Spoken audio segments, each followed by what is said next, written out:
सद्गुरु के सानिध्य में समर्पण के संस्कार में आ जाती है जब कोई आत्मा, तो घट जाएगी उसके जीवन में अनुभूतियाँ, अनुभूतियाँ, अनुभूतियाँ, अनुभूतियाँ।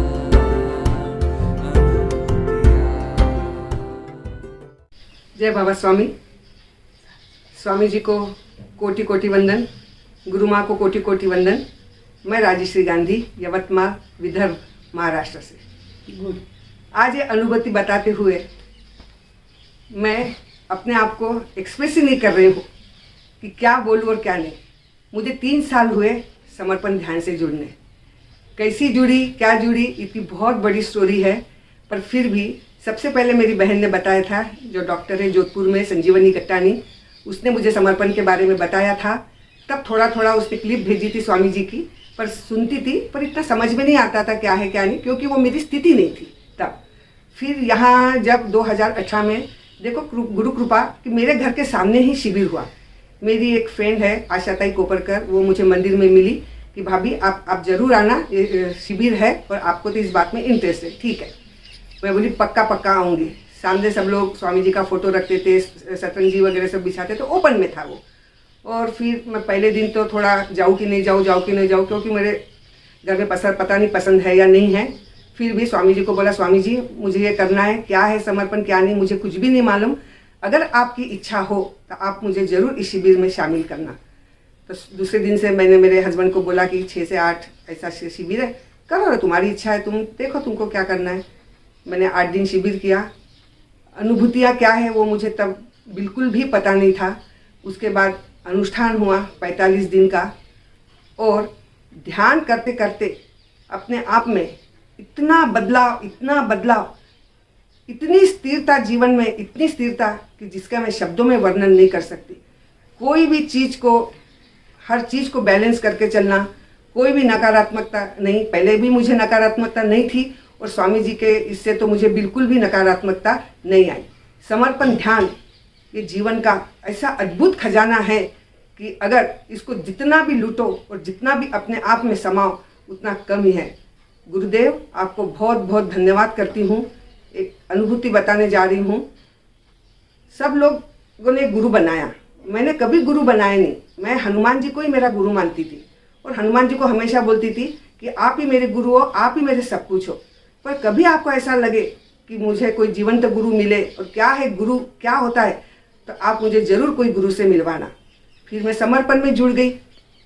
3 साल हो गए। हम सेंटर में जाते थे, सेंटर में सब लोग गुरु दीक्षा लेना है, गुरु दीक्षा लेना है, गुरु दीक्षा लेना है। मेरा भी बहुत मन करता था गुरु दीक्षा लेने का, पर अगर घर पे इनको बताई तो इनका कुछ इतना विश्वास था नहीं। मैं बोली नहीं, स्वामी जी ने बोला है कि घर में भी किसी की नाराज़ी नहीं होना, कुछ भी नहीं होना। और तो फिर मैं बोली ठीक है। फिर एक दिन यानी 2019 में सब हमारे यहाँ के गुरु पूर्णिमा को आए, सब लोग गए वहाँ गुरु पूर्णिमा को। उस दिन गुरु पूर्णिमा का लाइव शिविर था। तो मैं फिर घर पे आई। मैं बोला स्वामी जी पता नहीं ये मेरे दुर्भाग्य है कि सौभाग्य है, मुझे मालूम नहीं, पर एक मैं नरियल आपके फोटो के पास मोली बांध के रखती हूँ, और मैं आज ये प्रण लेती हूँ कि जब तक मैं गुरु दीक्षा नहीं लूँगी तब तक ये नरियल की मैं मोली नहीं खोलूँगी करके। हो गया 2020 में। किसी ने नहीं सोचा था कि कोरोना के वजह से हम ऐसा गुरु पूर्णिमा का कार्यक्रम नहीं ले सकेंगे करके। 2020 में मार्च में सब लोग बोले कि चलो रिजर्वेशन करवाना है, अपने को जाना है। तो मैंने भी मेरी सेंटर के आचार्य को बोला कि भाभी मुझे भी चलना है, आप मेरा भी रिजर्वेशन करवा लो। तो बोले ठीक है। तो फिर 3 दिन के बाद उनका फ़ोन आया कि भाभी एसी में कराना है कि नॉन एसी में। मैं बोला रुको 5 मिनट, मैं है ना मेरे हस्बैंड को पूछ लेती हूँ कि जाना है। तो फिर वो उनको पूछी मैंने, तो बोले नहीं अपन ही जाएंगे, अभी कुछ जा मत। ठीक है। फिर उस दिन फिर से गुरुदेव के सामने, गुरुदेव मुझे नहीं लगता कि मैं नरियल की मोली खोलूँगी, पता नहीं, पर मुझे गुरु दीक्षा लेना है। समय बीतता गया, कोरोना से पूरा लॉकडाउन हो गया। गुरु पूर्णिमा आई तो स्वामी जी ने बोला कि मैं ऑनलाइन तुमको दीक्षा दूंगा। मेरा मन इतना खुशी से भर गया, इतना खुशी से भर गया, और लगा कि गुरुदेव सचमुच आपको ऐसा लगता कि मैंने आध्यात्मिक प्रगति करनी चाहिए और मैं भी समर्पण में जुड़नी चाहिए और मेरे भी कोई गुरु होना चाहिए। तो फिर हमारा यहाँ पे सेंटर पे गुरु दीक्षा लेने में आई। हमारी आचार्य, उनके परिवार के सब लोग थे और मैंने फिर वहाँ लाइव गुरु दीक्षा स्वामी जी से ली। नारियल तो बांध के रख दिया था, घर आई, नारियल की मोली खोली और स्वामी जी को बोला, स्वामी जी आपको कितना धन्यवाद दूँ, आज आपने मुझे अपना शिष्य बना लिया। गुरुदेव आपको कोटि कोटि कोटि कोटि धन्यवाद, इतना भी धन्यवाद करूँ उतना कम है। मैं अब मेरी एक दूसरी अनुभूति आपसे शेयर करने जा रही हूँ। हमारे आंगन में एक शमी का झाड़ है। शमी के झाड़ पे एक दिन बहुत बड़ा एक मधुमक्खियों का पोला आके बैठ गया। आजू बाजू वाले बोले, रे तो मधुमक्खियाँ अच्छी नहीं है, डसने वाली मधुमक्खियाँ हैं, क्या करूँ। कुछ नहीं, स्वामी जी से प्रार्थना की। फिर एक रास्ते से दो लोग जा रहे थे तो बोले, दीदी हम लोग है ना ये मधुमक्खी का पोला जला देते हैं, पर आपको कुछ पैसे देने होंगे। तो बोला ठीक है दे देंगे। बोले हम शाम को आते। बोले आप सब दरवाजा वगैरह सब बंद कर देना, खिड़कियाँ वगैरह बंद कर देना, कोई भी बाहर निकलना मत, हम जला देंगे और ठीक है। तो फिर वो हो गया, सब दरवाजा खिड़कियाँ मैंने सब बंद कर दी और वो उन्होंने क्या किया, वो झाड़ की फंदी काट ली वो मधुमक्खियों की और दूर ले जाके डाल दिया। फिर आज 8:30 बजे मेरे हस्बैंड आए, बहू आई, पोती आई, बोले दादी चला गया मधुमक्खी का पोला। मिली, हाँ बेटा चला गया, हो गया।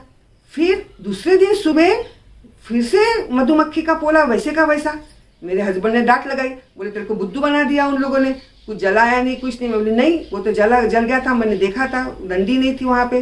मैं स्वामी जी के सामने ध्यान करती हूँ, स्वामी जी मुझे मालूम नहीं क्या है क्या नहीं, पर आज आप इस मधुमक्खी के पोले को यहाँ से पूरा हटा दो। 10 मिनट से आई, आप विश्वास नहीं करोगे, पोला पूरा गायब मधुमक्खी का। क्या स्वामी जी की अनुभूति है। सिर्फ दिल से प्रार्थना करो, दिल से भाव करो और सब लोग ध्यान करो, और ध्यान से हमको क्या मिलता है क्या नहीं मिलता, हम इतने बैलेंस हो जाते हैं। ये तो हमको कोरोना ने सिखा दिया। इतनी आजू बाजू में निगेटिविटी थी, पर स्वामी जी की इतनी सामूहिकता हमको मिली, इतनी सामूहिकता मिली कि नकारात्मक विचार तो सोचने का भी समय नहीं, दूर दूर तक भी कोई नकारात्मक लोग ही नहीं मिले हमसे। स्वामी जी आपको बहुत बहुत धन्यवाद गुरुदेव। मैं ऐसी प्रार्थना करती हूँ आपके इसी चरणों में, परमात्मा से प्रार्थना करती हूँ कि हमारे गुरुदेव का स्वास्थ्य बहुत अच्छा रखे और हमारे गुरुदेव का सानिध्य हमको हर पल मिलता रहे। जय गुरु माँ कि आपने ऐसे गुरुदेव को हमारे लिए दिया है। आपको कोटि कोटि धन्यवाद, प्रणाम करती हूँ। जय बाबा सोनी।